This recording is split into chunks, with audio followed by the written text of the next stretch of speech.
Assalamualaikum warahmatullahi wabarakatuh. Halo Sobat Sua, gimana nih kabarnya yang ada di rumah yang mungkin lagi nonton ya? Perkenalkan aku Nabila Firial yang akan menemani Sobat Sua selama 30 menit ke depan nih dalam acara Sua Sapa, mari bersua saling menyapa. Dan di episode kali ini kita bakal berbincang-bincang mengenai soal academic life di Universitas Muhammadiyah Malang nih. Pastinya banyak banget ya yang bakal dibahas, mulai dari kehidupan mahasiswanya sampai apa saja yang ada di dalamnya. Termasuk juga academic life karena aku mahasiswa hubungan internasional semester 4, jadi pastinya lumayan tahu nih banyak soal academic life di Universitas Muhammadiyah Malang. Kayak bagaimana program pembelajarannya yang sekarang sudah dilengkapi dengan fasilitas seperti lab yang mumpuni, teknologinya dan juga multimedianya yang akan menunjang pembelajaran dalam academic life di Universitas Muhammadiyah Malang. Dan tentunya nggak cuman ngobrolin soal academic life di dalam kampus, tapi juga ada di luar kampus yang nanti aku bakal ngomongin bareng bintang tamu kita pada pagi hari ini. Ada Kak Erlangga, Kak Anggi dan juga Kak Okta. Dan tentunya pastinya hal-hal yang akan dibahas soal academic life itu menarik banget karena banyak tentang pemrograman, terus juga penelitian tentang PMM atau KKN mungkin, dan juga pembelajaran di luar negeri maupun di dalam kampus. Jadi Sobat Sua jangan kemana-mana karena aku bakal berbincang lebih dalam lagi bareng narasumber kita. Nah, ada di sebelah aku udah ada Kak Erlangga nih. Halo Kak, apa kabar? Alhamdulillah baik banget. Alhamdulillah baik banget ya. Terus di sebelah sana juga ada Kak Anggi. Halo Kak, gimana nih kabarnya pagi hari ini? Alhamdulillah sehat. Sehat. Terus juga ada yang terakhir Kak Okta. Okta atau Oka? Kak Okta. Okta. Gimana nih kabarnya Kak Okta? Alhamdulillah sehat. Alhamdulillah. Ada kegiatan apa nih hari ini? Kebetulan untuk hari ini kesibukannya ya kayak orang-orang kuliah pada umumnya sih. Ya udah, kalau hari Minggu untuk waktu buat istirahat lah. Rehat dulu. Mumpung hari Minggu dijadikan waktu untuk istirahat ya. Iya, benar banget. Nah, kalau Kak Anggi ada kegiatan apa hari ini? Kebetulan hari ini lagi padat-padatnya buat revisi skripsi ya, karena besok udah ada tanggungan buat tanda tangan ke dekan. Jadi emang harus dipersiapkan dari jauh-jauh hari. Karena udah semester 8 ya, jadi udah mulai fokusnya ke skripsi, bukan ke perkuliahan lagi. Nah, kalau Kak Oktanya sendiri lagi sibuk apa nih akhir-akhir ini? Kalau akhir-akhir ini kebetulan dari prodi saya itu udah bisa ambil skripsi, jadinya kemarin udah sempro, sekarang lagi sibuk buat penelitiannya aja. Aduh, udah sempro, tinggal lanjutin aja ya berarti. Oh, berarti antara Kak Erlangga sama Kak Okta ini sama ya, sama semester 6 dan Kak Anggia semester 8. Nah, ngomongin soal academic life nih, karena pembahasan kita kan tentang academic life. Nah, gimana sih, aku pengen tahu nih, salah satu dari kalian ini lebih sibuk apa sih di academic life di kampus? Mulai Kak Erlangga dulu boleh? Oke, terima kasih untuk waktunya ya. Kalau dari aku pribadi ini untuk academic life ini, aku sekarang ini sering membantu para dosenku untuk kayak misalkan buat penelitian. Misalkan, Erlang tolong nanti ini coba bantu saya untuk melakukan penelitian ini. Jadi saya dan tim saya ini nanti terjun ke setiap sekolah yang ada di Kota Malang, kita melakukan penelitian. Dan di situ ada benefit di dalamnya. Apa benefitnya? Jadi benefitnya ini ketika kita sudah melakukan penelitian, di entah kemudian hari kita bisa melanjutkan penelitian itu. Nah, kita bisa menarik juga ya. Istilahnya itu buat jurnal dari penelitian yang sama. Kayak gitu sih. Nah, kalau jurnalnya sendiri itu bisa dijadikan bahan buat skripsi atau pengganti skripsi lah sekarang kan ya istilahnya ya. Jadi kalau di program studi aku yang di PPKN itu bisa banget. Jadi misalkan aku udah membantu dari Kak Nabila ini, jadi kayak wah aku bisa nih. Jadi aku lanjutin lagi gitu. Nah, kalau Kak Anggi sendiri academic life di kampus nih gimana sih? Kurang lebih ya selama 8 semester kan? Iya. Kalau aku sendiri itu kebetulan di program studi aku itu nggak cuman ada meskipun basicnya pendidikan bahasa Indonesia ya, tapi selain outputnya untuk jadi guru itu juga ada kepenyiaran, ada penampilan teater, terus juga ada magang di tempat industri. Kebetulan aku sendiri itu habis selesai melakukan magang industri selama kurang lebih 4 bulan. Nah, kebetulan dari magang industri itu tadi, itu hasil penelitiannya itu bisa dilanjutkan untuk outputnya skripsi. Karena kebetulan kegiatan magang aku kemarin itu di penerbitan buku, itu outputnya jelas mengeluarkan buku pelajaran kayak gitu kan. Jadi itu nanti produknya masuk ke program kampus yang terbaru, ada COE Entrepreneur Kebukuan kayak gitu. Nah, kalau Kak Okta ini sendiri gimana nih Kak Okta? Kalau di prodi matematika itu ada program yang namanya KIS. Nah, KIS itu kita bisa melakukan penelitian, itu bisa diambil dari minimal kita semester 3. Dari semester 3 itu kita ngambil, kemudian kita milih sendiri siapa dosen pembimbing kita. Nah, jika dosennya udah bersedia, kita bisa langsung melakukan jurnal itu. Jika jurnalnya terbit ke Sinta 2, maka itu bisa digantikan buat skripsi. Ada lagi yang program namanya itu fast track. Jadi kalau misal semester 7 kita udah selesai, kita bisa langsung ke S2 dan tanpa menunggu wisuda itu. Oke, jadi di antara ketiga ini kan beda-beda prodi ya. Ada yang matematika, PPKN dan juga bahasa Indonesia. Terus aku tadi notice Kak Anggi tuh bilang soal COA entrepreneur penerbitan buku. Nah, itu apa sih Kak kurang lebih? Mungkin Sobat Sua kan ada yang tidak tahu gitu. Mungkin bisa dijelaskan. Kebetulan COA Entrepreneur Perbukuan ini adalah program baru yang digalakkan oleh kampus di beberapa fakultas dan juga program studi. Kebetulan ini kalau di aku itu masih batch pertama ya, masih angkatan pertama. Jadi sejauh ini itu dikirim ke tempat industri. Kalau aku kebagiannya di penerbitan buku sekolah. Kalau teman-teman mungkin waktu kecil dari SD, SMP, SMA itu pakai buku detik-detik ujian nasional seperti itu. Nah, itu aku jadi salah satu bagian dari tim pengembangan mereka. Nah, kalau aku sendiri selama magang itu khususnya di PT Intan Pariwara Perbukuan itu ya, itu selain ada menciptakan buku, tentunya itu juga belajar hal-hal yang sekiranya masih nyambung dengan penerbitan buku, kayak belajar tentang percetakannya, itu seperti apa prosesnya, terus proses revisi yang ternyata ketika kita memutuskan untuk menciptakan suatu buku, itu prosesnya nggak cuman nulis, revisi, jadi terus siap diterbitkan. Nah, untuk tahapannya sendiri itu melalui proses yang sangat panjang, harus direvisi beberapa kali oleh para ahli di sana, oleh praktisi juga, terus juga sempat diuji cobakan juga untuk penelitiannya. Terus untuk model-model di buku kan tentunya itu untuk mengurangi masalah plagiasi hak cipta ya Kak, itu harus benar-benar kreatif untuk mengembangkan buku-bukunya. Nah, harus pinter-pinter cari model, harus pinter-pinter mengubah ilustrasi. Jadi benar-benar tentang amati, tiru, modifikasi itu harus benar-benar kita perhatikan. Dan juga karena kita itu penerbitan buku sekolah, tentu bahasanya itu harus benar-benar layak untuk disebarkan di anak-anak sekolah. Nah, karena buku ini juga mendampingi buku pemerintah juga, jadinya itu benar-benar harus dipikirkan materi ini melenceng nggak sih dari buku pemerintah, buku terbitan pemerintah, terus itu materi-materinya itu bisa lebih lengkap nggak sih, karena setelah ditelusuri beberapa kali, dilakukan penelitian, dilakukan studi banding, itu ada beberapa materi di buku pemerintah itu yang masih kurang gitu. Jadi tugas-tugas kita yang anak magang itu juga menyusun buku dan melengkapi, mendampingi buku pemerintah. Berarti memang waktu magang itu langsung terjun langsung ya untuk melihat semua prosesnya, belajar, dan banyak sekali hal-hal yang dapat di insight-insight baru gitu ya pas magang. Wah, menarik sih tentang percetakan ya, penerbitan. Iya, penerbitan, terus juga nyambungnya ke percetakan kayak gitu. Nah, kalau Kak Erlangga sendiri kan masih semester 6 nih. Udah magang atau belum sebelumnya? Jadi kebetulan pada tahun 2022 kemarin aku tuh ada program, yaitu kayak magang internasional. Jadi ini program dari PTMA Aisyah Muhammadiyah. Jadi di Indonesia ini kebetulan juga menerapkan dari Tridharma Perguruan Tinggi Muhammadiyah. Salah satunya juga memberikan perubahan di daerah kawasan-kawasan kayak gitu. Nah, kebetulan yang di PTMA ini kemarin pada tahun 2022 ini kita dilakukan di Malaysia. Jadi di Semenanjung. Gitu. Jadi selama di sana kita ini melakukan magang. Jadi kan apalagi aku sama Kak Okta ini juga dasarnya guru. Jadi di sana ya udah kayak guru, kita membantu dari pengelola-pengelola di sana. Yang paling miris itu kalau dari tempatku ya, kurang tahu kalau di tempatnya Okta kayak gimana. Kalau di tempatku ini muridnya itu kurang lebih sampai 350-an. Tapi pengelolanya atau gurunya itu cuma 2 orang. Nah, itu dari jenjang SD sampai SMP. Ya bisa kita bayangkan kalau misalkan kita nggak ada di sana, nah gimana caranya memberikan pembelajaran yang baik di sana. Luar biasa sekali. Nah, kalau untuk prosesnya sendiri, akhirnya memutuskan untuk magang internasional tuh gimana sih Kak? Untuk awalnya itu aku tuh punya rasa ingin tahu sih awalnya, kayak mencoba hal-hal baru.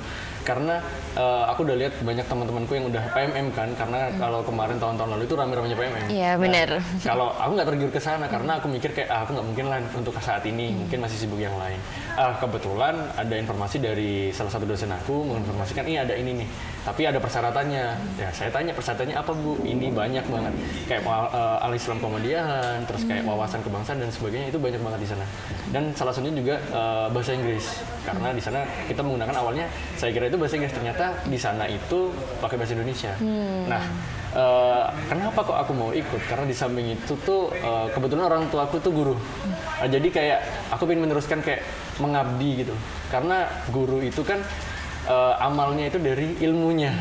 Jadi kayak aku pengen coba deh gimana rasanya kalau misalkan aku nih magang tapi di Malaysia, nggak di Indonesia. Gitu sih.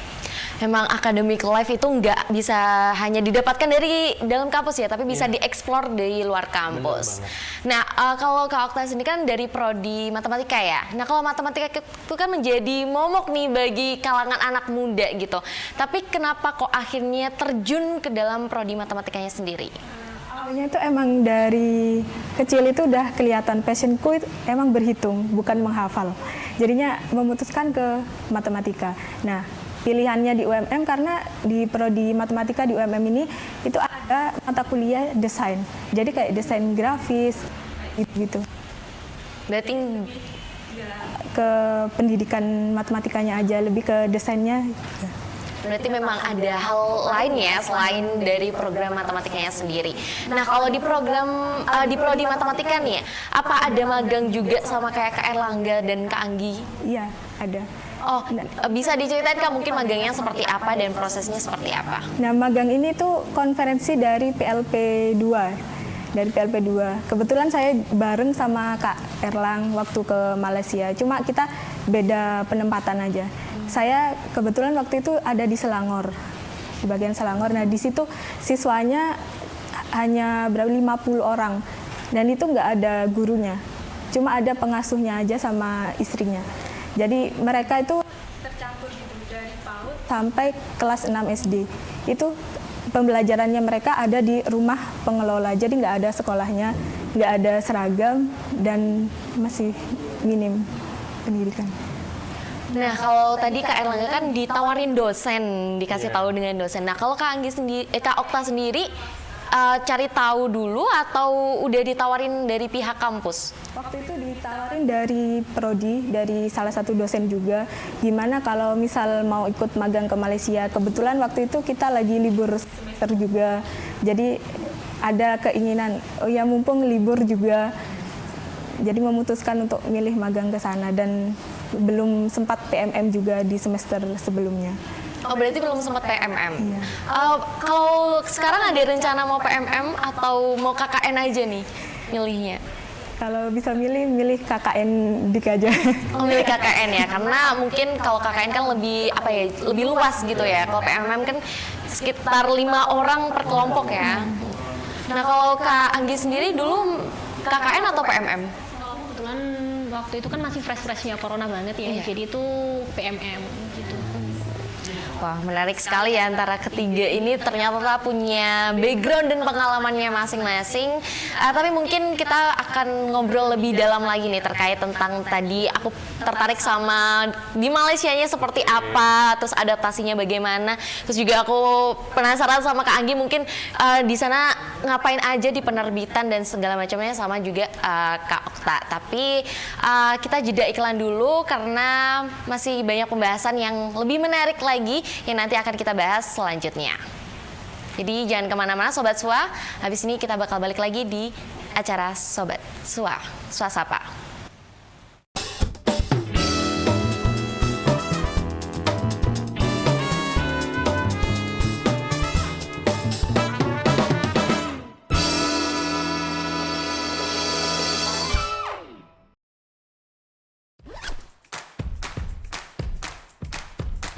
Kampusnya menyegarkan, nyaman, dan inspiratif untuk belajar. Prestasi dan kerjasama internasionalnya sangat luas. Saya jadi lebih termotivasi. nggak cuma nambah ilmu, kita juga mendapatkan pendidikan karakter dan social skill. Ini semakin membuat saya bangga menjadi bagian dari generasi Jas Merah Kampus Putih. UMM dari Muhammadiyah untuk bangsa. Masa pandemi gini, apa nunda kuliah dulu ya? Mbak, ngapain nunda? Ayo kuliah. Jangan nunda kuliah saat pandemi gini ya. Justru ini adalah peluang buat kamu. Banyak keringanan dan relaksasi biaya kuliah. Kuliah nggak harus di kampus, kan bisa daring. New Normal UMM, jangan tunda kuliahmu.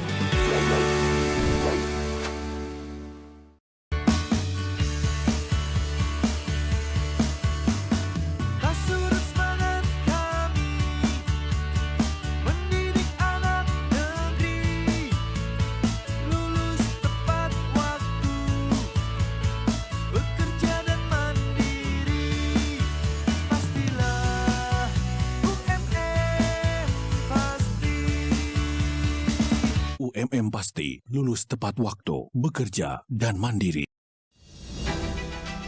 UMM menyiapkan generasi emas melalui Center for Future Work dengan mengembangkan Center of Excellence oleh program studi yang bekerja sama langsung dengan dunia usaha dan dunia industri.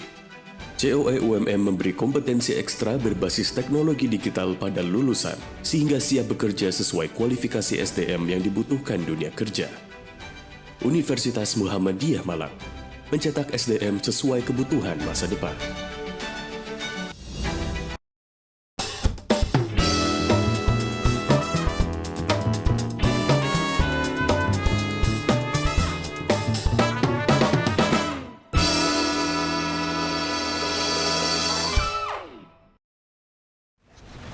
Halo Sobat Sua, kita balik lagi di acara Swasapa, mari bersua saling menyapa.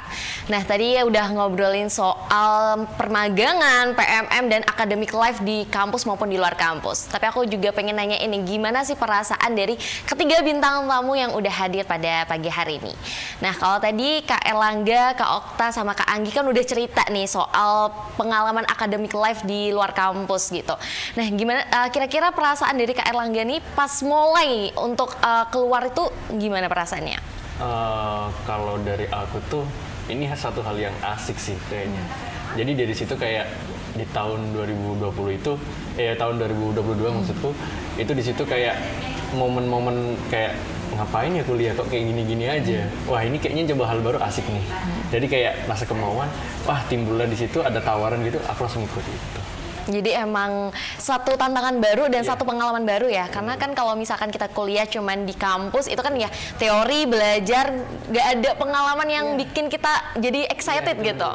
Nah kalau Kak Anggi sendiri pas magang itu apa sih perasaannya Kak, ketemu orang baru atau gimana gitu? Awalnya itu kayak takut ya, maksudnya kan sekelas penerbitan Intan Pariwara itu menurut aku cukup besar karena skala cetaknya itu di Indonesia itu sudah 100.000 lebih setiap satu kali cetak, sehingga pasti ada perasaan takut tapi juga senang kayak ingin mencoba hal-hal baru. Takutnya itu kayak aduh bisa nggak ya ini nyusun buku yang baik. Memang benar di sana diarahkan, tentu diarahkan, cuman namanya pertama kali mencoba suatu hal baru tentu rasa takut itu tetap ada. Tapi di lain rasa takut itu jujur nyaman, senang, excited. Bahkan waktu magangnya 4 bulan itu udah selesai itu rasanya wah kok cepet banget, kok kurang kayak gitu sih. Jadi emang awalnya ada rasa ke-pressure ya, karena mungkin ini adalah sesuatu hal yang baru yang skalanya juga besar, jadi mungkin ada rasa takut dan khawatir, tapi akhirnya setelah dijalanin lebih enjoy dan menikmati. Nah kalau Kak Okta sendiri gimana nih perasaannya waktu mulai untuk mencoba ke Malaysia ya kemarin ya? Itu seneng ya, mungkin karena dari 2020 kan kuliahnya daring, jadi pas kebetulan barusan luring terus ditawarin ke luar negeri ya seneng banget. Tapi ada takutnya juga, takutnya karena dari prodi itu sendiri, jadi takut ini nanti gimana ya sama temen-temen, soalnya nggak ada yang kenal sama sekali waktu itu, tapi ternyata temen-temen juga enjoy. Nah pas keluar itu kalian sendiri atau dengan beberapa teman juga, mulai dari Kak Erlangga mungkin? Kalau kita yang magang kemarin itu kebetulan kita ada beberapa perwakilan dari setiap prodi ya. Di FKIP itu kan ada beberapa prodi sebagai contoh kayak dari PPKN, bahasa Inggris, bahasa Indonesia, matematika, PGSD dan sebagainya. Nah, kalau di tiap-tiap prodi itu ada perwakilan 2 orang. Jadi kebetulan aku sama temanku itu juga langsung berangkat ke Malaysia gitu. Sebagai contoh juga Mbak. Waktu juga sama ya, beberapa teman juga bareng untuk ke Malaysia. Nah mungkin kalau misalkan bareng teman kan kita lebih jadi agak rileks gitu, karena kalau sendiri di luar negeri yang kita nggak pernah jamah itu kan ada rasa takut nggak bisa survive atau takut di sana mau ngapain, tapi kalau ada teman kan jadi lebih asik gitu. Nah habis ini kita bakal lihat VT-nya nih tentang keseruan dari pengalaman Kak Erlangga dan juga teman-teman yang lain. Oke, jadi di sini ada peran intelektual muslim nih. Ini Kak Erlangga pas di Malaysia ya? Iya, itu di sekolah. Jadi kebetulan aku ada di sekolah PPWNI. Jadi kayak PPWNI itu kan pusat pendidikan warga negara Indonesia. Jadi kebanyakan di sana itu sebenarnya itu adalah orang-orang Indonesia yang orang tuanya itu kerja di sana, anaknya itu ibaratnya bingung di mana, anaknya harus gimana ini. Ya, ini ditampung di sana. Makanya tadi aku sempat bilang kalau misalkan jumlahnya kurang lebih 350 orang. Banyak banget. Nah, kalau dilihat pas VT tadi ya, itu kan ada cuplikan proses pembelajaran nih. Nah, itu beda nggak sih Kak sama yang di Indonesia ya? Kalau menurut aku secara pribadi itu sangat berbeda ya. Bukannya membedakan antara di Indonesia sama Malaysia, akan tetapi lingkungan mereka. Kalau lingkungan kita kan kita udah tahu bahwasannya dasar negara kita ada kayak undang-undang dan sebagainya. Tapi kalau di sana mereka nggak tahu, karena mereka jadi kayak hal awam banget. Nah, ibaratnya kayak gini. Aku ini sekolah di Malaysia, tapi kenapa aku harus belajar Indonesia? Jadinya kayak gitu. Jadi kayak kalau misalkan aku kan ngajar PPKN juga di sana, itu jadi suatu hal yang sulit ya, karena terkadang mereka itu ada yang nggak percaya tentang Indonesia itu. Jadi sebagai contoh ketika aku menjelaskan tentang sejarah di ilmu pengetahuan sosial, mereka ini nggak percaya bahwasanya di Indonesia ada hal seperti ini. Malah mereka bilang gini, cekku membual, cekku istilahnya kayak guru berbohong. Bapak guru berbohong gitu. Jadinya kayak agak sulit sih sebenarnya. Cuman itu jadi tantangan aku tersendiri dan teman-teman aku di tempatku itu. Dan akhirnya ketika aku udah keluar dari sana, mereka ini pengen banget ke Indonesia. Jadi kayak itulah yang sebenarnya kita harus lakukan nggak hanya di Malaysia, di Indonesia pun juga. Kita harus menimbulkan rasa nasionalisme bahwasannya kita ini juga orang Indonesia. Itu yang penting sih. Jadi mungkin ada tantangan tersendiri ya untuk memasukkan unsur-unsur Indonesia ke anak-anak itu yang mungkin belum tahu juga tentang gimana sih Indonesia dan sebagainya. Nah kalau Kak Okta sendiri gimana sih tantangannya pas proses pembelajaran? Apakah juga mengalami hal yang sama kayak Kak Erlangga? Iya hampir sama. Waktu itu ada yang kayak baru PAUD kan belajar membaca. Nah dia bahasanya pakai bahasa Melayu, tapi kita kan belajarnya pakai bahasa Indonesia. Jadi itu waktu ejaannya itu kita sangat kesulitan sama bahasanya itu. Ini harusnya ngejanya kayak gini, tapi dia bahasanya Melayu, jadi kayak bertolak belakang gitu. Nah kalau soal adaptasinya nih, kira-kira butuh proses berapa lama sih untuk beradaptasi dengan anak-anaknya, mungkin dengan lingkungannya dan proses pembelajarannya? Kalau untuk beradaptasi mungkin 1 minggu itu udah mulai, oh aku ternyata nyaman di sini gitu. Dan nggak terasa aja, kok udah mau balik gitu. Nah, aku udah ngobrol soal di Malaysia ya sama Kak Erlangga dan juga Kak Okta, tapi aku juga penasaran sama Kak Anggi nih. Nah, tadi kan ngomongin soal ada proses pembelajarannya juga kan di sana sebelum akhirnya terjun untuk langsung praktek. Nah, itu proses pembelajaran atau proses mentoringnya berapa lama sih Kak kira-kira? Untuk mentoringnya sendiri di sana itu 2 minggu. Itu ada mulai dari bedah capaian pembelajaran, itu diturunkan ini nanti akan menjadi materi seperti apa, lalu itu juga dijelaskan mengenai bagaimana cara menyusun soal-soal HOTS yang sekiranya benar-benar menarik untuk peserta didik. Terus itu juga belajar tentang multimedia, karena kebetulan produk yang dihasilkan di tempat magangku itu nggak cuman buku konvensional yang hanya tulisan, tetapi juga banyak media-media yang menarik seperti ada audionya, video, media pembelajaran seperti animasi kayak gitu-gitu. Jadi itu selain belajar tentang pembelajarannya, itu juga diajarin gimana caranya untuk membuat media pembelajaran yang menarik selama 2 minggu. Setelah 2 minggu masa mentoring selesai, itu baru diterjunkan ke divisi masing-masing. Nah kalau divisinya itu Kak Anggi dapat divisi terkait apa nih? Untuk aku sendiri kebetulan dapat divisi PPC, Product Planning and Controlling. Jadi selain menyusun buku, aku juga dapat tanggung jawab buat quality control buku-buku yang mau dikeluarin dan diterbitkan oleh PT Intan Pariwara. Terus itu aku juga beberapa kali membaca kayak komplain atau masukan dari customer seperti itu sih. Nah, kalau tadi Kak Erlangga sama Kak Okta ini kan diarahin sama dosennya nih. Nah, kalau Kak Anggi sendiri juga sama dari prodi atau mencari tahu sendiri nih soal permagangan itu?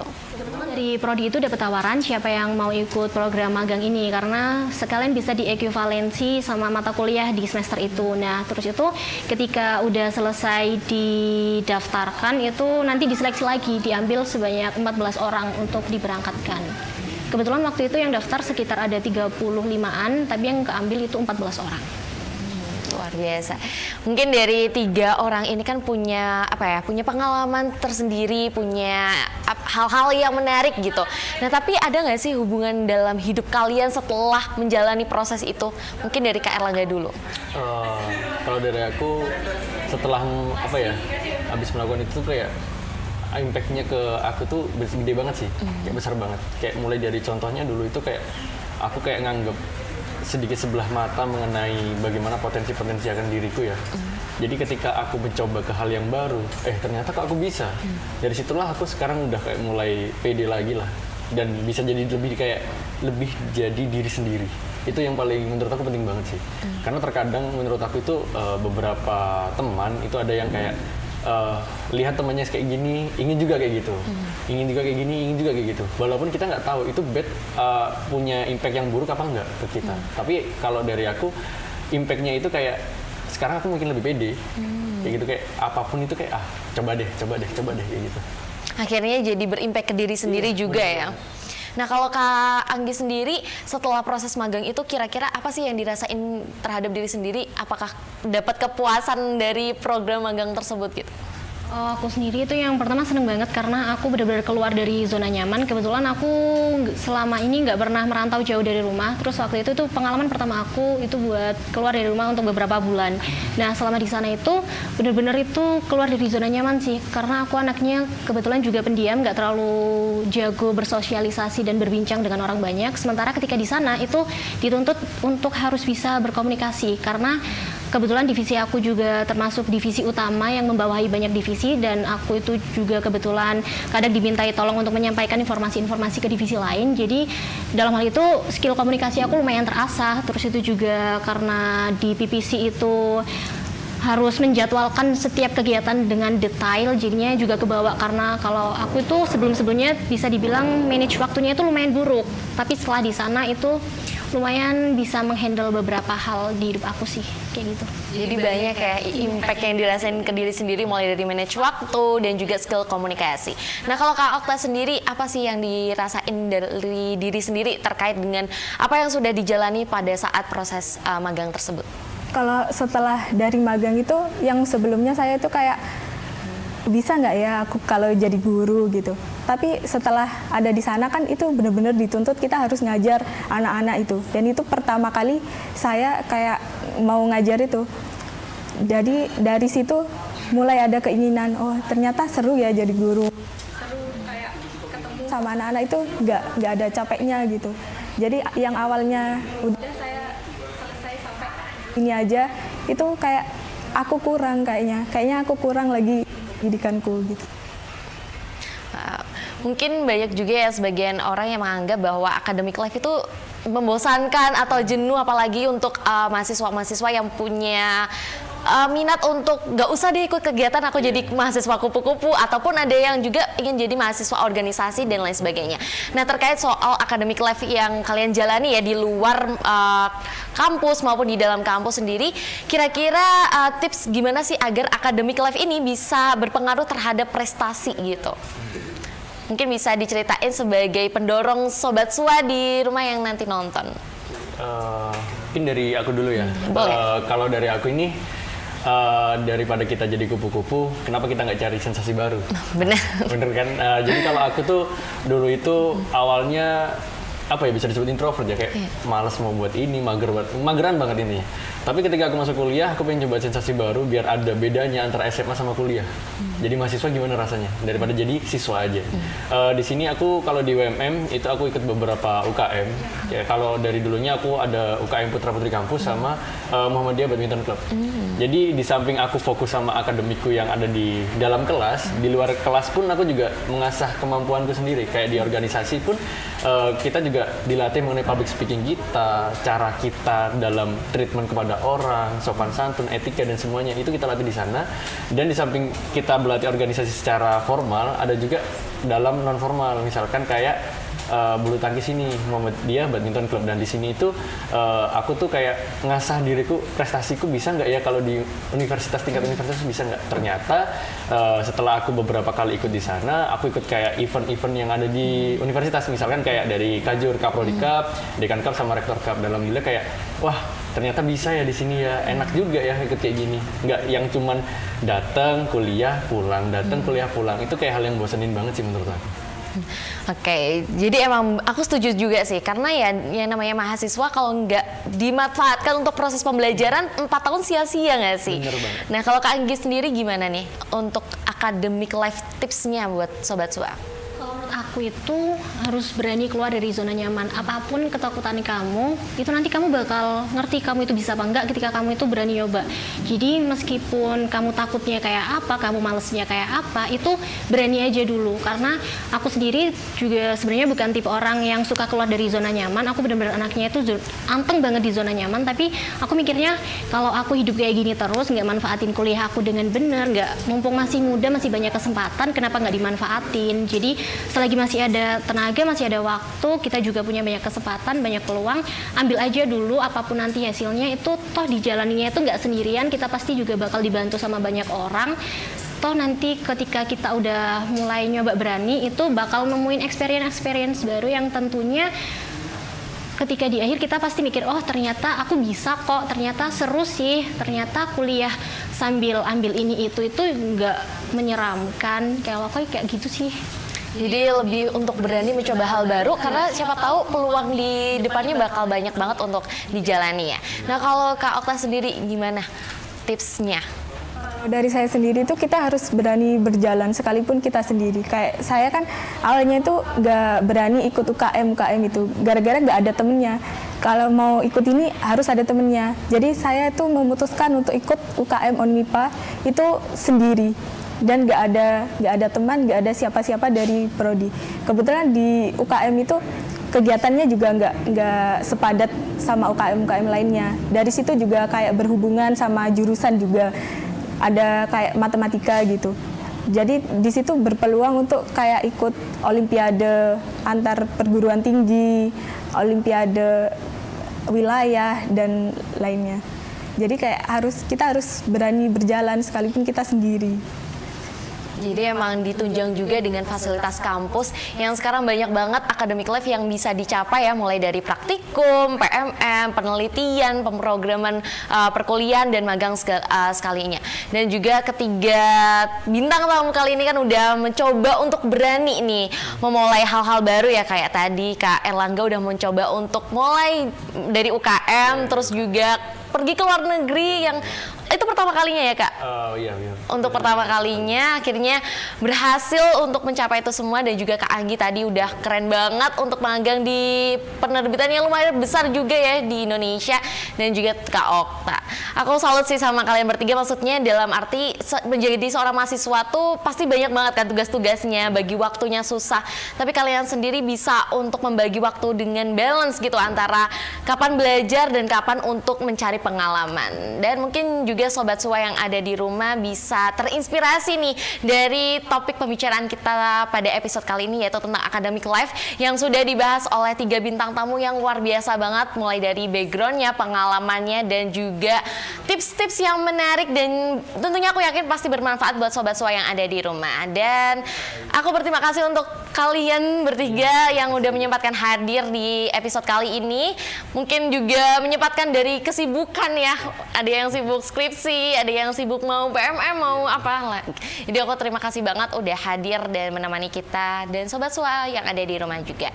Dan aku juga sekaligus pamit undur diri dan ngucapin terima kasih kepada Sobat Sua yang udah setia menonton di episode Academic Life ini. Dan mungkin aku mau ucapin terima kasih juga buat Sobat Soa yang udah hadir, yang udah temenin kita bertiga ngobrol ya soal banyak banget nih tentang perkuliahan dan lain sebagainya. Aku mohon maaf kalau misalkan ada salah kata dan salah ucapan. Mungkin kita bakal ketemu di episode Sapa Sua selanjutnya.